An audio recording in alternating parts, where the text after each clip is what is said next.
हाँ तो बच्चों, आज हम जो है पढ़ेंगे उसी टेंस के आगे, उसी टेंस को आगे पढ़ेंगे। प्रेजेंट इंडेफिनिट टेंस का इंट्रोगेटिव सेंटेंस।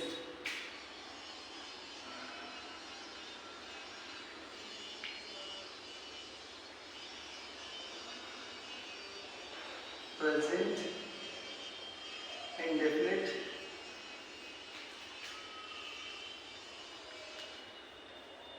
टेंस का इंट्रोगेटिव सेंटेंस।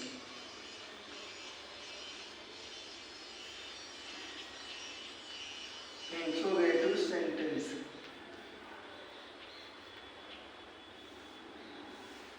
तो इसमें क्या है, हम आप लोगों को जो है ज़्यादा रूल ना लिखा करके हम डायरेक्ट स्ट्रक्चर पर चलते हैं, आपको समझ में आएगा। देखिए पहले ध्यान से क्या करना है।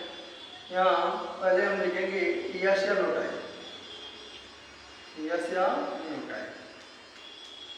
इसका मतलब क्या है, प्रारंभ में क्या होने पर, प्रारंभ में क्या होने पर,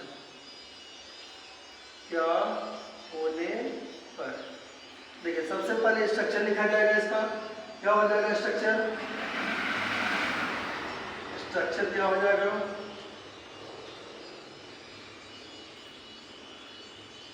do does plus subject plus verb का first form plus object plus other word और प्लस क्वेश्चन मार्क। ये हो गया पहला स्ट्रक्चर। और दूसरा अगर हम स्ट्रक्चर लिखते हैं, इसका दूसरा स्ट्रक्चर अगर हम लिखते हैं जिसे WS टाइप कहा जाता है, WS टाइप, तो क्या हो जाएगा इसमें, सबसे पहले क्वेश्चन वर्ड हो जाएगा, उसके बाद डू एडस यही होगा, उसके बाद सब्जेक्ट हो जाएगा, फिर प्लस वर्ब का फर्स्ट फॉर्म प्लस ऑब्जेक्ट और plus other word plus question mark.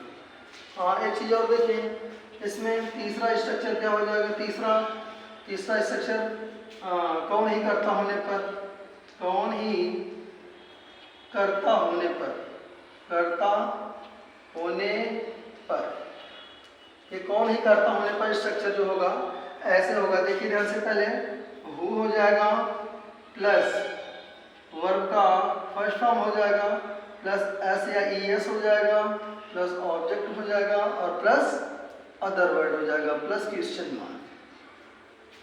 ये तीन स्ट्रक्चर के आधार पर हम पढ़ेंगे और एग्जाम्पल भी देखेंगे। देखिए एग्जाम्पल क्या होगा, पहले वाक्य का एग्जाम्पल, ये पहले स्ट्रक्चर का एग्जाम्पल क्या होगा जरा सा देखिए। क्या वे क्रिकेट खेलते हैं,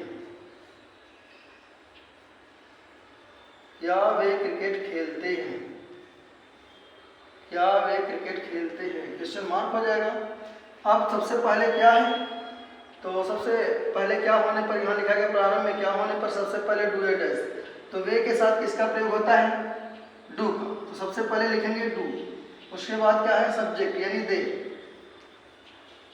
हमें पहले ट्रांसलेट करना है क्या वे खेलते हैं, तो इतने का ट्रांसलेट कर लेना है। तो क्या हो जाएगा, डू दे, क्रिया आ जाएगी, क्रिया का फर्स्ट फॉर्म प्ले, प्ले माने खेलना। उसके बाद क्या हो जाएगा, क्या खेलते हैं क्रिकेट, तो क्या हो जाएगा क्रिकेट। अंत में क्या है, अदर वर्ड है नहीं इसमें, क्वेश्चन मार्क लगा दीजिए, क्वेश्चन मार्क हो गया। अगला वाक्य एक और लिखिए, दूसरा वाक्य, ये दूसरा वाक्य लिखिए WS टाइप वाला, WS टाइप वाला वाक्य लिखेंगे, तुम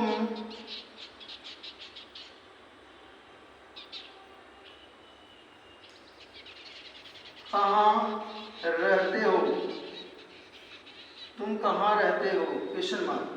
तो सबसे पहले देखिए क्वेश्चन वर्ड लिखा गया है, क्वेश्चन वर्ड माने होता है प्रश्नवाचक शब्द, तो आपका प्रश्नवाचक शब्द क्या है, कहाँ, तो सबसे पहले वेयर लिखा जाएगा, तो वेयर हो गया।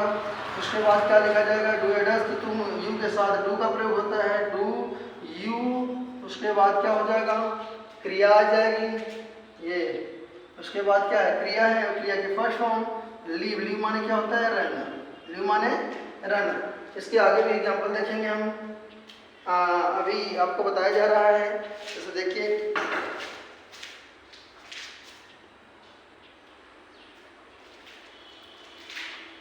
अभी आपके सामने तीसरा स्ट्रक्चर रह गया है। देखिए तीसरा स्ट्रक्चर है आपका हु प्लस वर्ब का first form plus S S plus object plus other verb.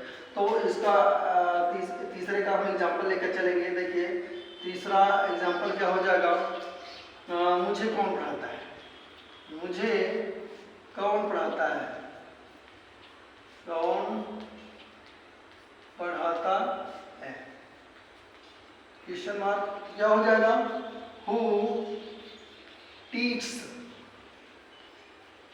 Who teach यानी कौन पढ़ाता है। पहले इस तरह का ट्रांसलेट कर लेंगे, हु टीच कौन पढ़ाता है, मी माने मुझे, मुझे कौन पढ़ाता है।